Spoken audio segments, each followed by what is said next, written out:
is the 25th day of April 2023. We are coming to you live from our Vision Group headquarters here in Kampala, Uganda. And this is the News International edition.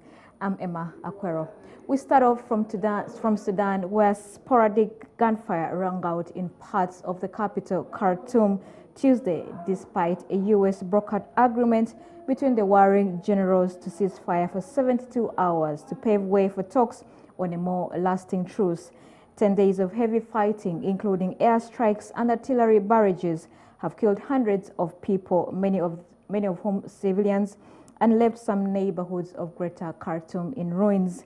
However, in other areas, there has been a reduction in intensity of fighting since foreign governments scrambled road convoys, aircraft, and ships to get their nationals out of the country since the weekend, witnesses said. An unconfirmed video posted on social media showed bewildered civilians walking down one street in Khartoum North, where virtually every building was bombed out and smoke was still rising from the scorched ruins. Previous bids to pause the conflict failed to take hold, but both sides confirmed they had agreed to the 3-day halt. The unceasing fight has left no choice for foreigners living in the country but to evacuate. Footage on several social sites shows Koreans, Kenyans, Egyptians, and many more leaving the war-torn country. The Foreign Office Minister, Andrew Mitchell, said that some 2,000 Britons had also registered with the ministry seeking help. For us, this is the first trip to evacuate citizens from the war here in Sudan. The ship can carry up to 2,000 passengers.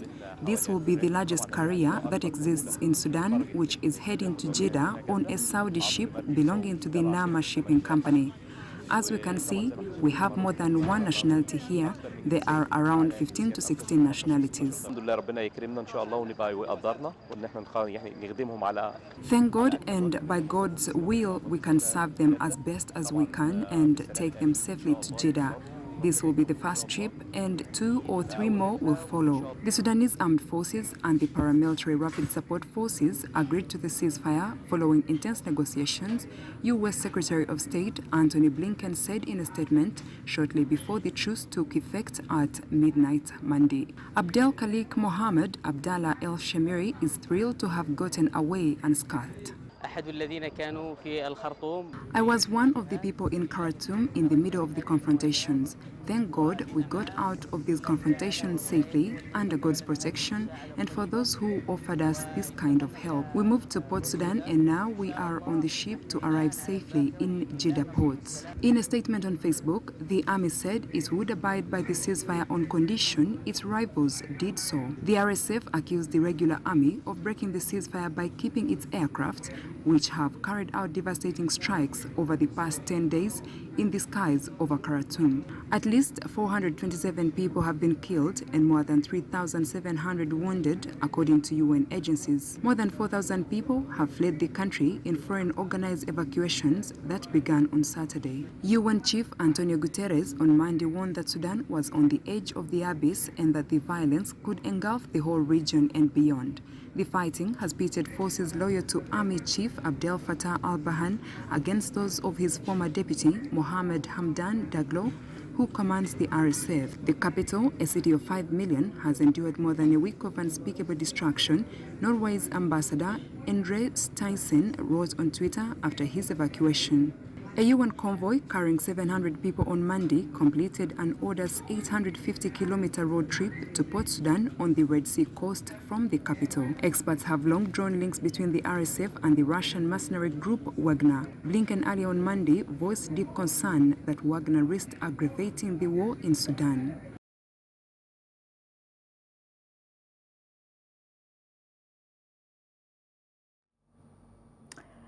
Kenya's Police Inspector General Japheth Kome visits the site where the remains of cult members were found in the Shakahola forest near the coastal town of Malindi in Kenya.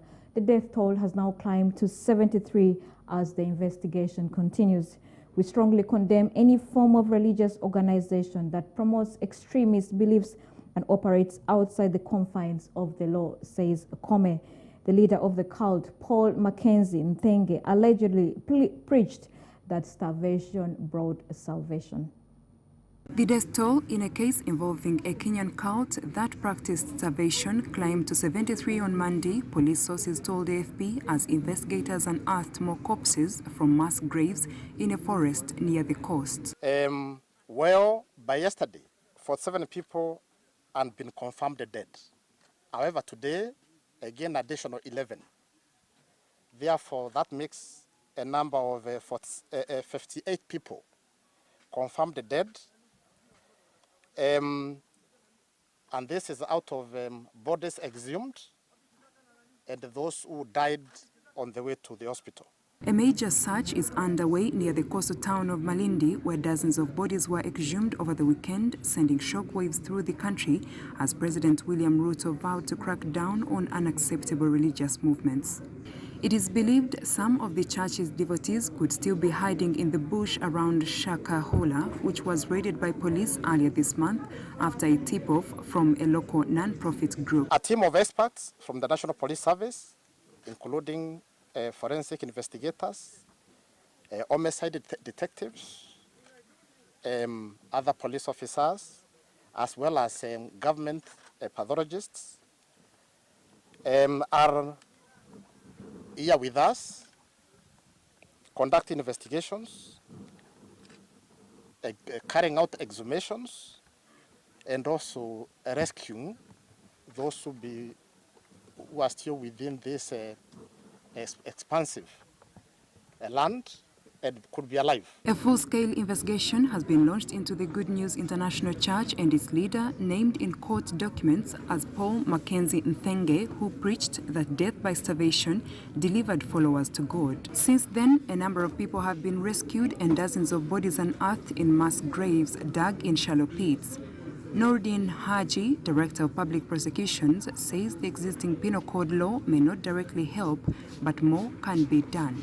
The penal code might not be sufficient, but we will look at and see, depending on what kind of evidence we get, to be able to allow us to prefer charges that are commensurate to the crime that has just occurred here, which is horrible.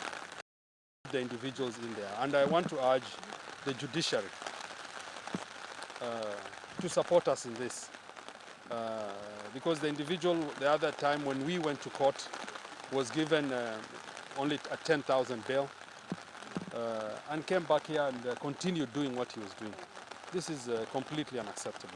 The toll had earlier stood at 58, according to Police Chief Japheth Kome, who visited the site on Monday. A 325-hectare area of woodland has been declared a crime scene as teams clad in overalls search for more burial sites and possible cult survivors. Ruto, speaking in Kiambu County, neighboring Nairobi, said there was no difference between rogue pastors like Nthenge, who has been arrested and is awaiting trial, and terrorists, as authorities try to uncover the true scale of what is being dubbed this Shakahola forest massacre.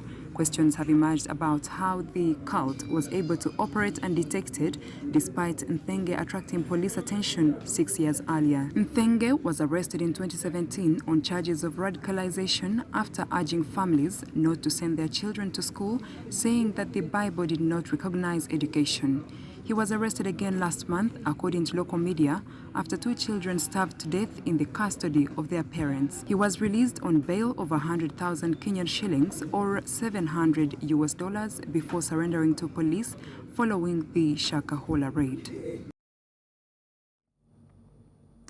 Now, as the U.S. presidential election draws closer, candidates continue to make clear their intentions to join the race. Article 2 of the United States Constitution states that for a person to serve as president, the individual must be a natural-born citizen of the U.S., be at least 35 years old, and have been a United States resident for at least 14 years. The 22nd Amendment forbids any person from being elected president more than twice. Both incumbent President Biden and former President Donald Trump are eligible for re-election. Here are a quick compilation of the candidates running up for president. The following are file images of candidates who have confirmed they are running for president in the 2024 U.S. elections, as current U.S. President Joe Biden is expected to announce his bid for a second term Tuesday. Among the Republicans, former U.S. President Donald Trump, former U.S. Ambassador to the UN Nikki Haley, U.S. entrepreneur Vivek Ramaswamy, and former Kansas Governor Asa Hutchinson have all entered the race. Among the Democrats, self-help author and former spiritual advisor to Oprah Winfrey, Marianne Williamson, and noted anti-vaccine advocate and nephew of slain U.S. President Kennedy, Robert Kennedy Jr., have all launched their campaign. The 2024 United States presidential election will be the 60th quadrennial presidential election scheduled for Tuesday, November 5th, 2024. It will be the first presidential election after electoral votes were redistributed during the 2020 census reapportionment cycle. The incumbent, President Joe Biden, stated in January 2022 his intent to run for re-election with Vice President Kamala Harris as his running mate. As of April 2023, Biden has not yet formally announced, but he is expected to announce a re-election campaign on April 25th, 2023. In November 2022, former President Donald Trump announced his candidacy for president for a second non-consecutive term. In the United States, general elections follow caucuses and primary elections held by major parties to determine their nominees. The winner of the 2024 presidential election is scheduled to be inaugurated on January 20th, 2025.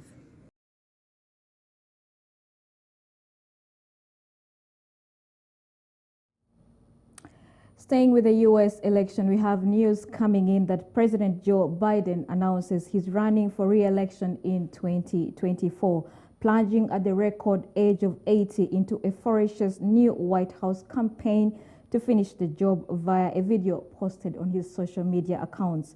President Joe Biden on Tuesday formally announced that he is running for re-election in 2024, asking voters to give him more time to finish this job. He began when he was sworn into office and to set aside their concerns about extending the run of America's oldest president for another 4 years.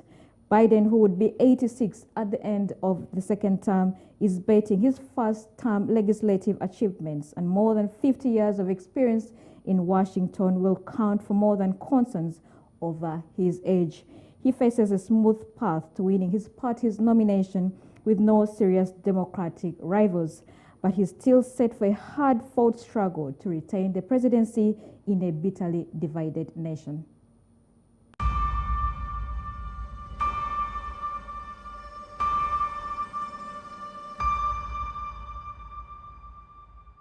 Freedom, personal freedom, is fundamental to who we are as Americans. There's nothing more important, nothing more sacred. That's been the work of my first term, to fight for our democracy. This shouldn't be a red or blue issue. To protect our rights, to make sure that everyone in this country is treated equally and that everyone is given a fair shot at making it. But you know, around the country, MAGA extremists are lining up to take on those bedrock freedoms, cutting Social Security that you paid for your entire life while cutting taxes for the very wealthy, dictating what healthcare decisions women can make, banning books, and telling people who they can love, all while making it more difficult for you to be able to vote.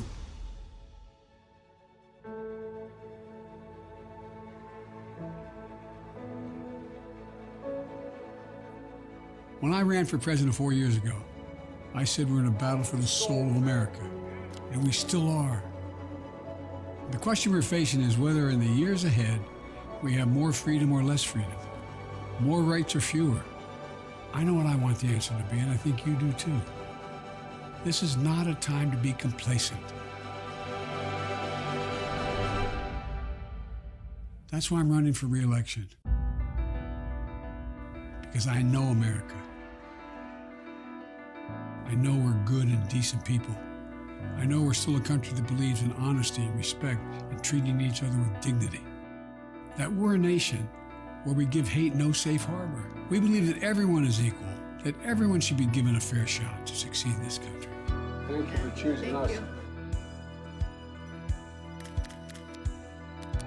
Every generation of Americans has faced a moment when they have to defend democracy, Stand up for our personal freedom. Stand up for the right to vote and our civil rights.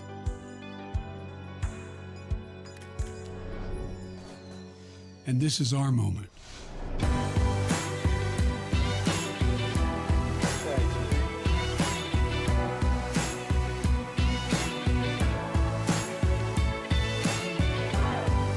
We, the people, will not decide.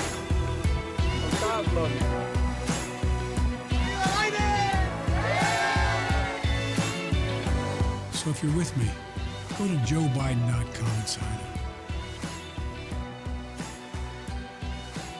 Let's finish this job. I know we can. Because this is the United States of America. There's nothing, simply nothing we cannot do if we do it together.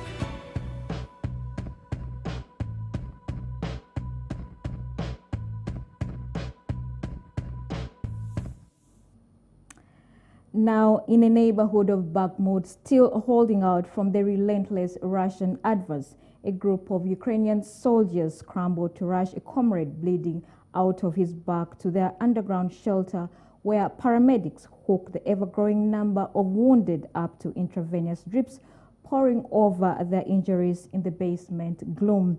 In rare images filmed inside the eastern city, which has become the site of the longest and bloodiest standoff of Russia's invasion, reporters were able to follow Ukraine's soldiers defending Bakhmut streets, dodging artillery fire and scrambling through the rubble left over by heavy shelling as they go.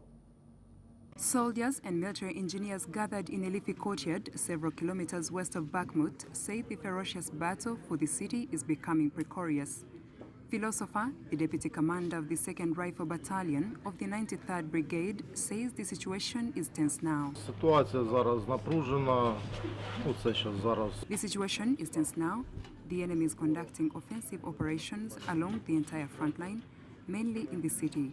The enemy failed to succeed in encircling the city along the outskirts. It has now shifted all its effort to the city. Offensive operations are conducted at night and during the day in the central part, in the southern part, and in the northern part. Their testimony to AFP offers a look inside the longest and bloodiest standoff of Russia's invasion, with access otherwise limited by heavy shelling and close street battles. Пятиэтажки остались, и они тут применяют газы. There are 5-story buildings left and they are using gas. 3 days ago, they threw some bombs with certain gases, some kind of chlorine. You sit in the basement and realize that it's hard to breathe. Ukrainian authorities say fighting is on against slowly advancing Russian forces in the devastated city's central districts. The Kremlin wants to seal a victory at home after a dry spell of several defeats. Such grief has struck our country. How many people are dying as heroes? People lived here and something developed. Some had apartments, cars and garages. Everything is destroyed. People just move away from here and that's it. The unit, taking a short reprieve outside Bakhmut, is tasked with demining Russian explosives and booby traps so Ukrainian infantry can move forward. Analysts say Bakhmut, if there is anything left to salvage after the battle, offers little strategic leverage. But both sides have heavily invested politically. Щоб виїхати з Бахмуту дуже тяжко, тому що вони прострілюють дорогу. Most of them have moved away. There was life here in February. There was a market and so on. Only those who have nowhere else to go are left here. Kyiv says its military is holding out to exhaust Russian forces. Wagner's founder has hinted his forces might be running out of steam and twice in the last week called on Moscow to entrench rather than attack. Bakhmut, a town that has grown infamous over recent months of the war, was once known locally for its salt mines and sparkling wine production. Around 70,000 people once called it home. Despite the bloodshed and bombing, some still do.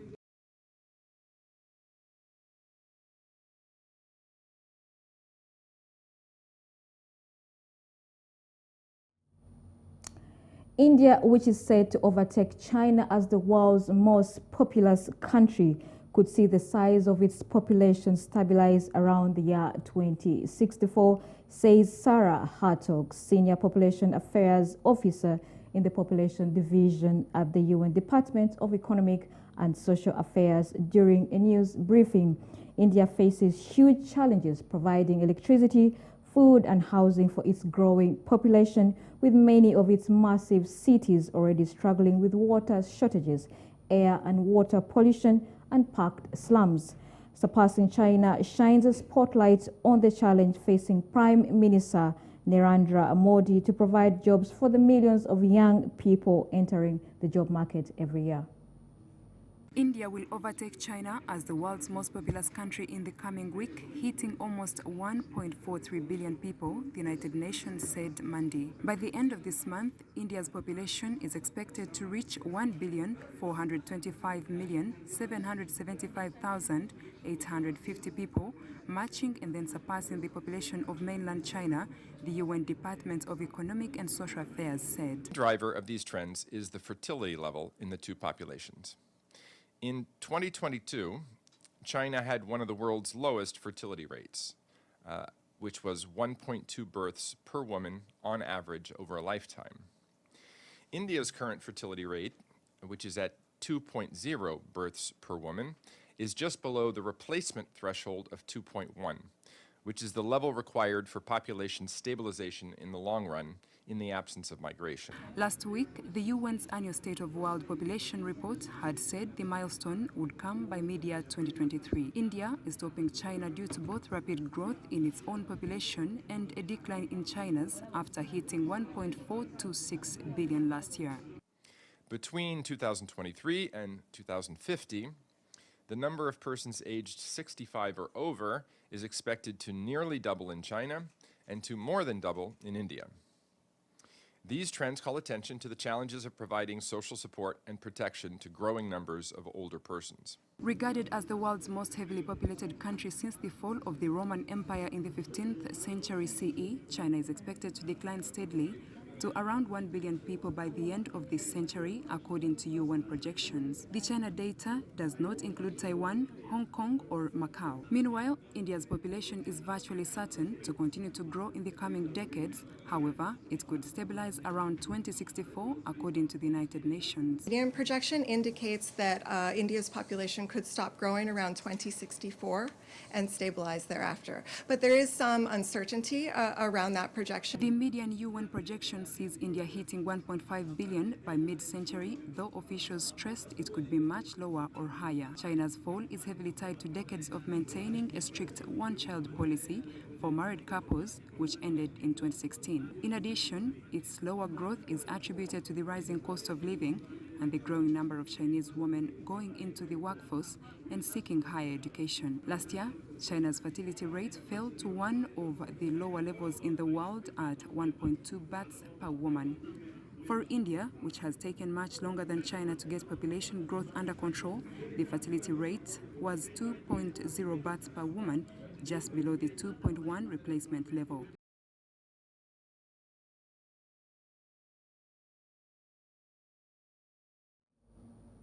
And we've come to the end of our international news. From me and the team behind the scenes, we thank you for watching and do have yourselves a good afternoon.